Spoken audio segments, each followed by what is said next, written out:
시골 신부의 일기는 프랑스의 작가인 베르나노스라고 하는 사람이 쓴 장편 소설입니다. 젊은 신부가 시골 교회 부임을 했는데 이 사람은 유난히 재능도 없고 그리고 건강도 좋지 못했습니다. 또 그 시골 마을도 그 부임한 신부에게 시큰둥하기만 할 뿐 특별히 관심을 주지 않았습니다. 그럼에도 불구하고 이 젊은 신부는 열심히 사역을 감당을 합니다. 그러나 별 성과는 없습니다. 열심히 목회를 해도 아무도 그 성당, 교회를 찾지 않습니다. 젊은이들은 술집만 드나들고 또 아이들은 못된 짓만 계획을 합니다. 그러던 중에 이 사회의 악을 증오하면서 성실하게 살려고 노력하던 한 의사가 자살을 하게 됩니다. 이 젊은 신부는 의사를 구원하지 못한 자신의 무능함에 절망감을 느낍니다. 또 공들여서 전도하던 어떤 귀부인, 백작 부인이 있었는데 그 백작 부인마저도 인생을 비관하면서 그만 자살을 하고 말았습니다.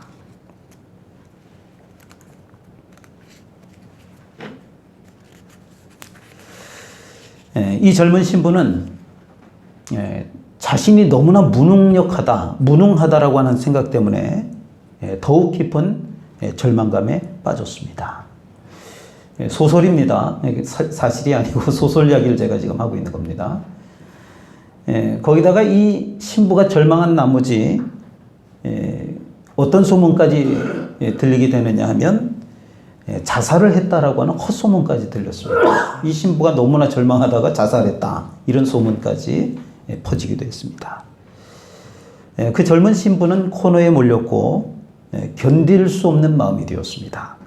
그 결과 위암, 암 판정을 받고 말기암 판정을 받고 죽음을 앞두는 신세가 되었습니다. 가는 곳마다 비참과 불행과 고뇌만 기다리고 있는 듯 했습니다. 그렇게 그 젊은 신부는 쓸쓸하게 임종을 맞게 되었습니다. 그러던 중에 호흡이 멈추기 마지막 그 직전에 친구 부인에게 마지막 인사말을 합니다. 그 대사에 보면 아무려면 어때요? 모든 것이 하나님의 은혜인걸요. 이러면서 이 소설이 끝을 맺습니다. 이 소설은 아무 열매도 맺지 못하고 비참하게 살다간 성직자의 일대기를 그린 그런 소설이었습니다. 언뜻 보면 실패한 성직자 이야기 같지만 그러나 그 소설을 쓴 작가의 의도는 다른 데 있었습니다. 우리가 생각하는 성공과 실패의 기준으로 보면 그 신부의 삶은, 그 성직자의 삶은 분명 실패로 끝난 삶이라고 할 수 있습니다. 그런데 이 소설의 작가는 그 마지막 대사를 통해서 우리에게 주는 분명한 메시지가 있다라고 하는 것입니다. 아무려면 어때요?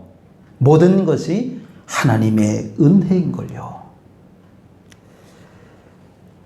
자신의 삶을 불행하다고 생각하지 않은 겁니다. 이 신부는 난 불행해, 난 실패해서 끝났어, 이렇게 생각하지 않았다라고 하는 것입니다.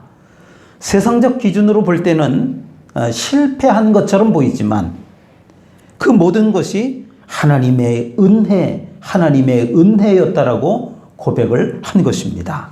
언뜻 이해가 되지 않습니다. 실패한 것이 하나님의 은혜라고요? 어떻게 이런 것이 가능할까요? 여러분, 그 비결은 한 가지 조건이 갖추어질 경우에 있습니다. 그것은 바로 임마누엘의 하나님, 임마누엘의 신앙, 임마누엘이란 하나님이 나와 함께 하신다. 하나님이 나와 함께 하시기만 하면 이 세상에서 어떤 상황이라 할지라도 모든 것을 은혜로 받게 되는 줄로 믿습니다. 영국의 한 신문사에서 앙케이트 조사를 했습니다. 영국을 횡단할 때 가장 빨리 가는 방법을 그 앙케이트 조사에 물었습니다.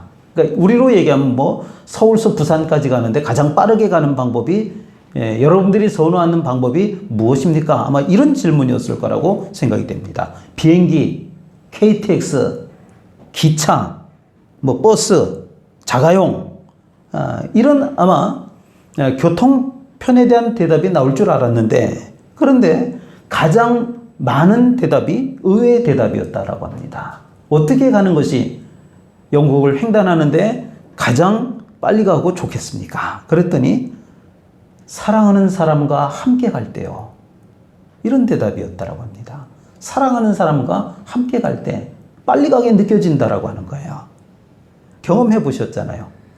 누군가와 같이 있을 때, 또 누군가와 차를 타고 가고 있을 때 10분을 가든 1시간을 가든 야, 시간이 참 빨리 간다, 이런 느낌을 가질 때가 있습니다. 그 사람하고 말이 잘 통하고 관심이 있고 사랑하고 그렇습니다.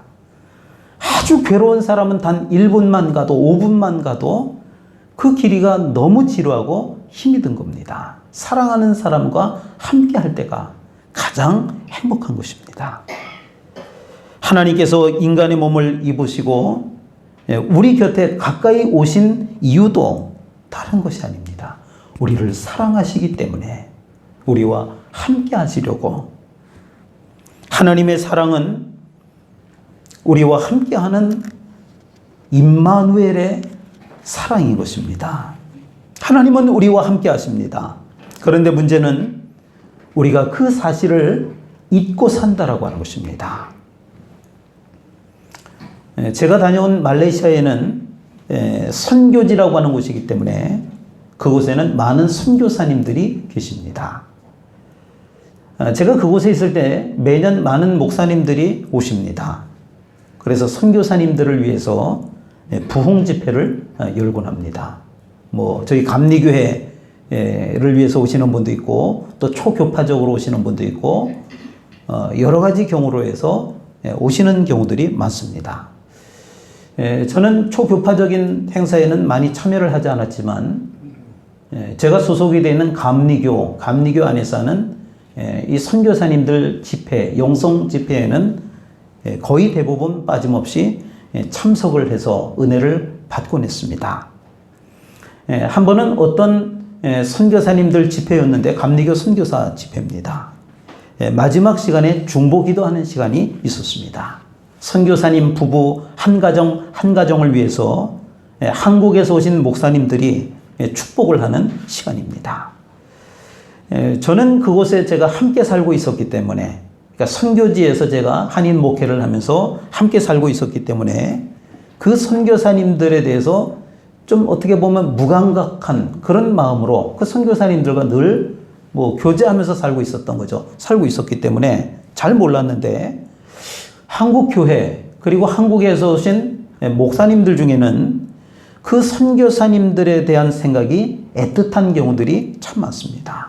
아, 선교사님들이 참 대단하다, 이런 생각을 하고, 또 한편으로는 그분들 마음속에는 늘 미안한 마음이 있다라고 합니다. 그래서 고백하기를 늘 빚진 마음이라고 한국교회 목사님들이 말씀을 하곤 했습니다. 마지막에 사회자 목사님이 그 영성 집회에서 이런 말씀을 하셨습니다. 선교사님들, 여러분들을 남겨두고 우리는 한국으로 돌아갑니다. 늘 미안합니다. 그러나 잊지 않겠습니다. 우리가 뒤에서 늘 함께 하겠습니다.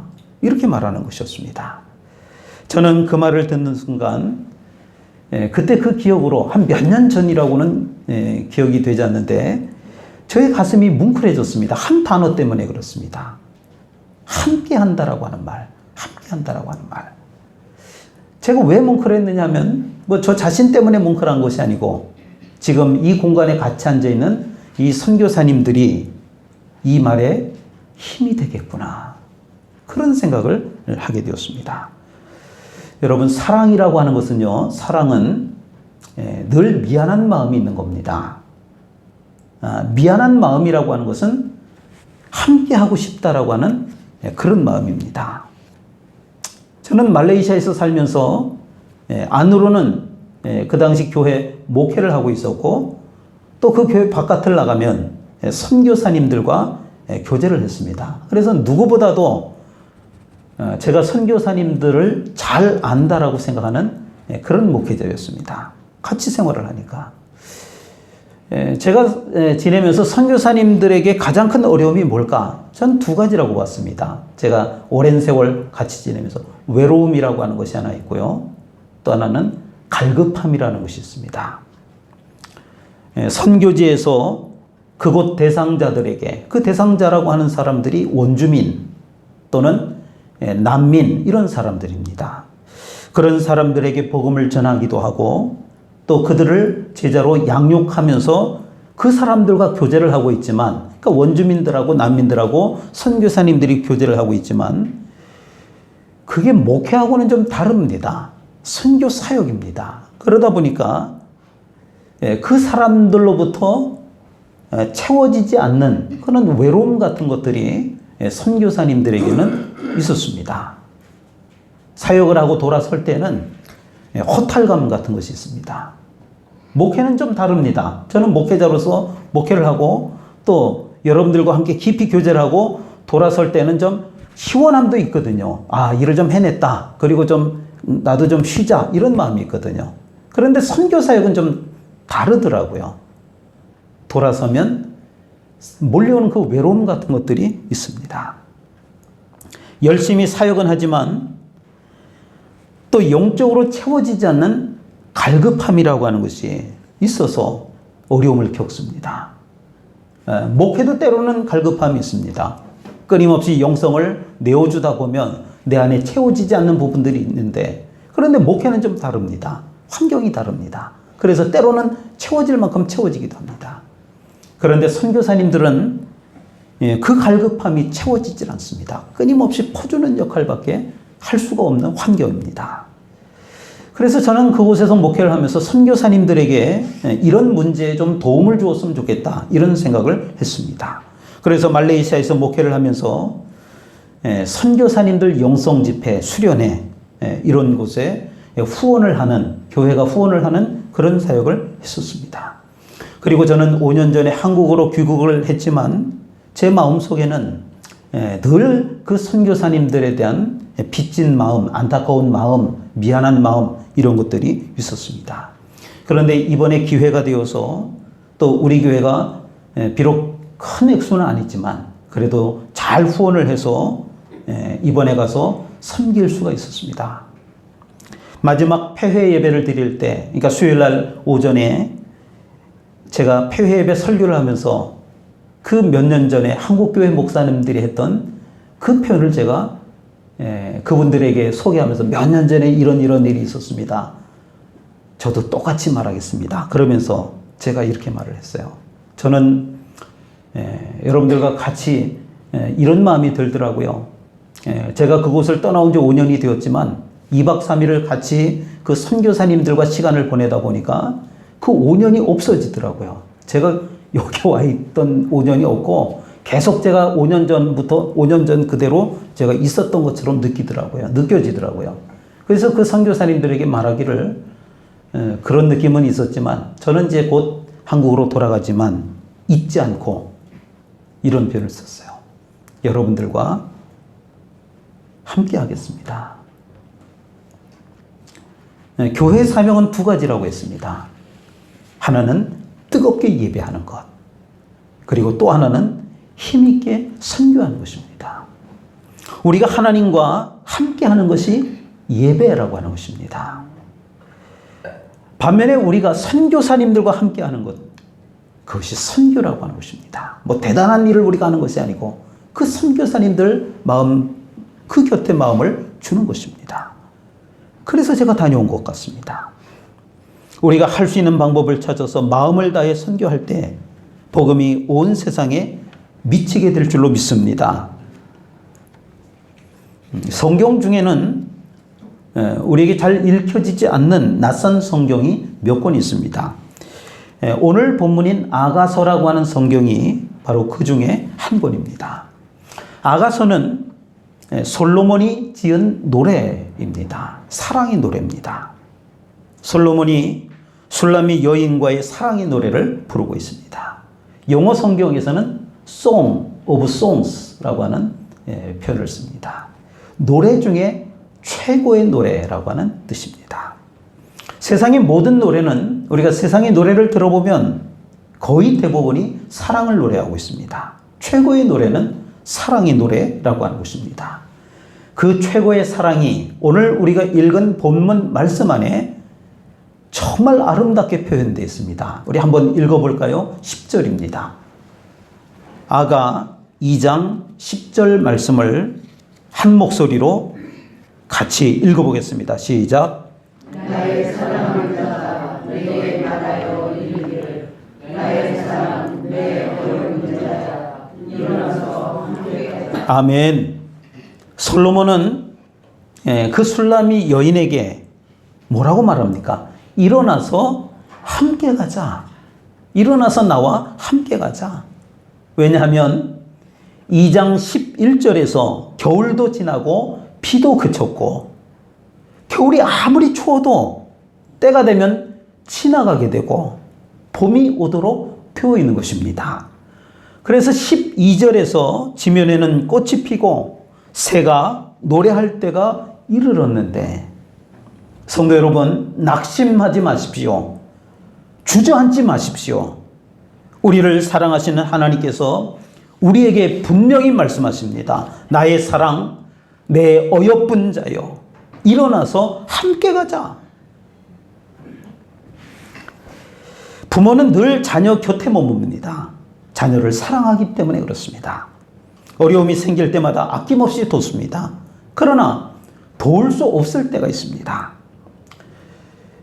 자녀가 열심히 공부를 하면서 대학 입학시험을 준비를 합니다. 굉장히 힘들어합니다. 그런데 그렇다고 해서 부모가 대신해 줄 수는 없잖아요. 공부를. 우리가 가서 야, 너 얼마나 힘들어 괴롭지? 대학 입학시험을 보러 가는데 엄마가 대신 가서 봐줄게. 그럴 수 없잖아요. 인생 망칠 일 있습니까? 그럴 수 없잖아요. 시험을 대신 볼 수 없기 때문에 대신 공부해 줄 수 없기 때문에 부모가 애가 타고 마음이 아픈 겁니다. 그러나 그 부모는 그래도 자녀와 함께 합니다. 새벽마다 교회에 엎드려서 그 자녀를 위해서 기도하는 겁니다. 추운 날씨에도 시험장 앞으로 달려가서 서성거립니다. 본인이 시험 보는 건 아니지만 자녀는 따뜻한 시험실에서 시험을 보지만 그 추운 한파 속에 밖에서 벌벌 떨면서 꼼짝도 안 하고 밥도 굶고 그 아이를 기다리는 것입니다. 어려운 일을 만날 때도 직접 어떻게 못하지만 부모는 늘 함께하는 것입니다. 그러면서 부모는 압니다. 뭘 아느냐? 11절과 12절 마저 읽어보겠습니다. 아가 2장 11절과 12절입니다. 시작. 겨울도 지나고 비도 그쳤고 지면에는 꽃이 피고 새가 노래할 때가 이르렀는데 비둘기의 소리가 우리 땅에 들리는구나. 아멘.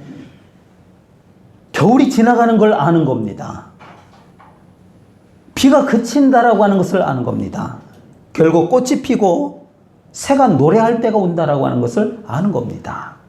그래서 힘들어도 끝까지 함께하는 것입니다. 사랑은 함께하는 것입니다. 요한일서 4장 11절에 보니까 사랑하는 자들아 하나님이 이같이 우리를 사랑하셨은즉 그랬습니다.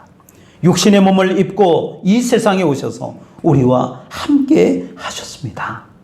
하나님의 사랑은 임마누엘 함께 하심입니다.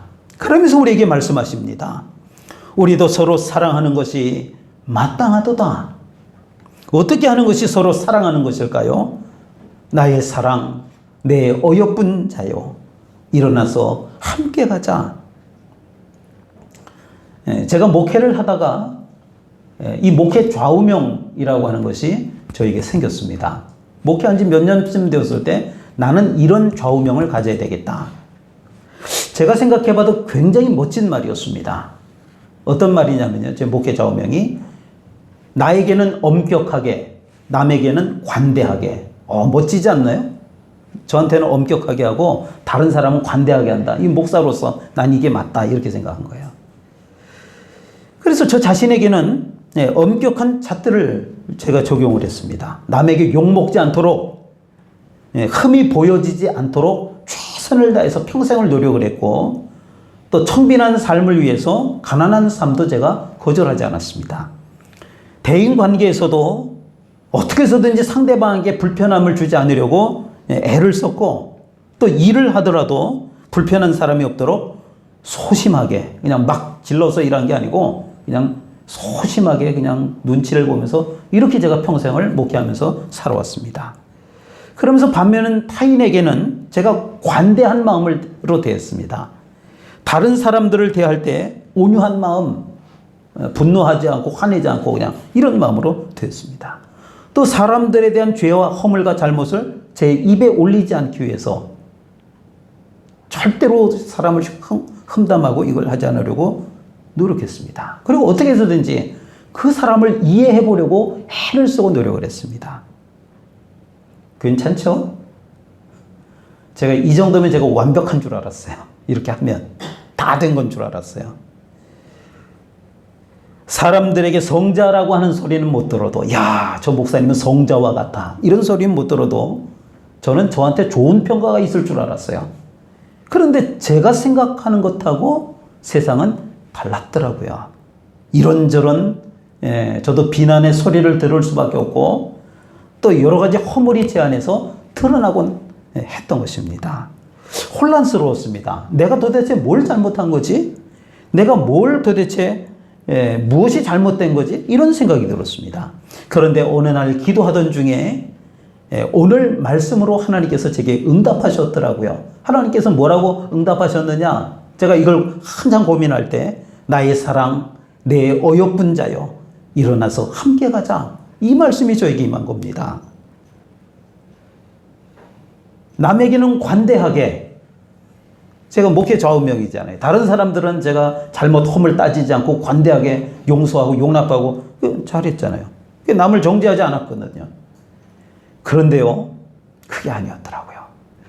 내 마음속에서는 나도 모르게 구별을 하고 있었다라고 하는 거예요. 구별.